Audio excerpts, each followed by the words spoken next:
Kita ingatlah tuan, kita ni saat-saat nak mati ni, saat-saat nak mati itu saat yang akan datang bermacam-macam ujian. Sebab apa ni Iblis minta? Iblis minta dan dia kata, dia lagi kita nak mati, lagi dia mai serang kita. Lah ni mungkin dia mai saat-saat bi. Esok nak mati, dia akan berusaha sedaya upaya. Supaya apa? Mati kita dalam keadaan kufur. Mati kita dalam keadaan munafik. Mati kita dalam keadaan fasik. Mati kita dalam keadaan mujrim.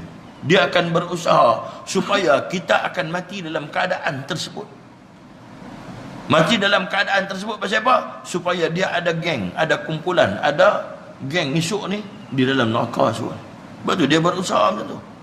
Jadi dia minta kepada Allah dengan dia menyebutkan tentang kemuliaan Allah untuk dia dapatkan satu perkara, dia boleh hasut kita sampai mati. Antaranya orang yang cinta kepada dunia juga Allah.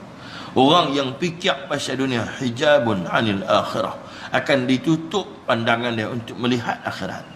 Tapi ketika saat-saat nak mati, orang yang cintakan emas, akan didatangkan emas kepadanya bergunung-gunung. Supaya apa? Supaya dia leka dengan emas tu, supaya dia sibuk dengan harta itu, supaya dia mati dalam keadaan tidak menyebutkan kalimah la ilaha illallah. La ilaha illallah. Nabi sebut dah, man qala la ilaha illallah dakhala al-jannah. Ingatlah, siapa yang sebut pada penghujung akhir hayat dia la ilaha illallah, masuk surga. Pada ketika itulah kita akan diganggu, kita akan dilalaikan oleh siapa? Iblis. Iblis akan main. Kalau sekiranya kita hari ini seronok kepada pangkat, ketika nak mati dibawa dan didatangkan fitnah kepada kita dalam bentuk pangkat. Dijanjikan kepada kita, Iblis main dalam rupa bentuk orang yang baik, orang yang soleh, rupa parah yang baik. Dia main di hadapan kita dan dia kata, dia akan bagi ujian kepada kita tentang pangkat. Orang yang pada ketika hidup di dunia ni, dia suka bermusuhan dengan orang, kerja cari musuh dengan orang. Cari musuh dengan manusia, buat pasal dengan manusia, habislah dengan manusia. Manusia semua tak berani, buat pasal dengan malaikat pula. Contohnya, esok ketika nak mati akan didatangkan musuh di hadapan dia. Ketika nak mati didatangkan wajah musuhnya di hadapannya. Nah, itulah antara fitnah-fitnah dan ujian yang akan datang kepada kita. Ingatlah, janganlah kita ni suka kepada untuk melakukan permusuhan. Akan datang macam tu. Kalau sekiranya benda yang kita cinta atas dunia ni, seronok dengan perkara tersebut, binatang yang kita kasih contohnya juga akan datang kepada kita. Kita kasih kat binatang ni sampai ni melebihi segala-galanya, sehingga waktu ibadat kita tinggalkan. Jadi tukar lembu, kerja duk jaga lembu ya. Zuhur jaga lembu, asar jaga lembu, subuh jaga lembu, sembahyang jemaah tak mai apa, tak mai. Esok ni lembu-lembu tu akan datang ketika dia di saat sakaratul maut. Ingatlah, apa hak kita lebihkan daripada ingat kepada Allah, semua tu akan datang kepada kita di saat-saat sakaratul maut. Sebab tu tuan-tuan yang dirahmati Allah, itulah antara ujian yang akan dikenakan kepada kita berkaitan dengan sakaratul maut. Dan kemudiannya disebutkan lagi, dunia ini akan memperdayakan kita. Apa maksud dunia akan memperdayakan kita? Hubbud dunya. Hubbud dunya, cinta kepada dunia. Ra'su kullu khati'ah, menjadi kepala, menjadi penyebab kepada semua jenis bentuk kejahatan. Hadut jadi dalam dunia dah ni macam tu. Sebab cinta kepada pangkat dunia, cinta kepada wanita dunia, cinta kepada harta dunia, cinta kepada kedudukan dunia, cinta kepada masyhurnya di dunia. Semua itu menyebabkan apa? Menyebabkan kita akan melakukan dosa, melakukan maksiat, melakukan perkara yang dilarang oleh Allah Subhanahu wa taala. Hadirin hadirat, mukminin mukminat yang dirahmati oleh Allah Subhanahu wa taala. Saya rasa sekadar itu. Insya-Allah nanti kita akan sambung kitab kita ni. Nanti kita baca sebagai mukadimah dan insya-Allah kita akan sambung lebih lanjut lagi berkaitan dengan bab sakaratul maut. Ingatlah, kita nak mati tuan, buatlah persediaan. Antara apa yang dipesan oleh malaikat maut, saya cerita tadi ni, dia mai bisik di telinga kita, perbanyakkan sujud.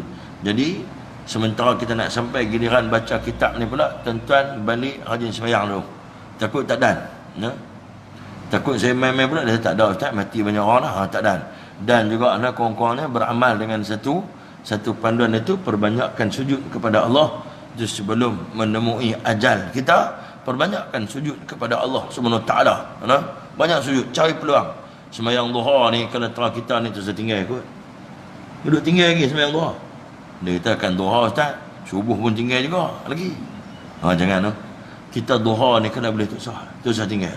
Dan kalau boleh tuan-tuan, kalau boleh dah, kalau umur kata apa orang rajin main sembahyang masjid, duha jangan dia buat leceh 2 rakaat ya. Dia buat leceh 2 rakaat sama dengan puak-puak yang main sembahyang Jumaat saja tu. Puak tu pun sembahyang duha 2 rakaat dah. Kita ni mau lebih.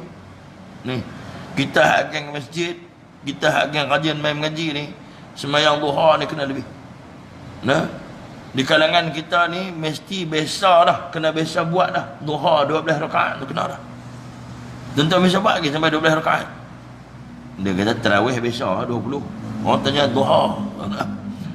Duha biasa buat lagi sampai 12 rakaat. Buat balik bagi biasa buat sampai 12 rakaat. Dia kata tak dan ustaz ni kata. Tak dan ni semua orang tak dan. Semua orang alasan yang sama tak dan. Dan mati esok dalam kubur dan lagi tak dan buat apa dah. Tu kita ambil peluang ni. Sembahyang duha ni kalau boleh jangan tinggal. La ilaha illallah ni waktu pagi ni 100 kali tiap-tiap hari kena lah, jangan tinggal dah kalau ikut.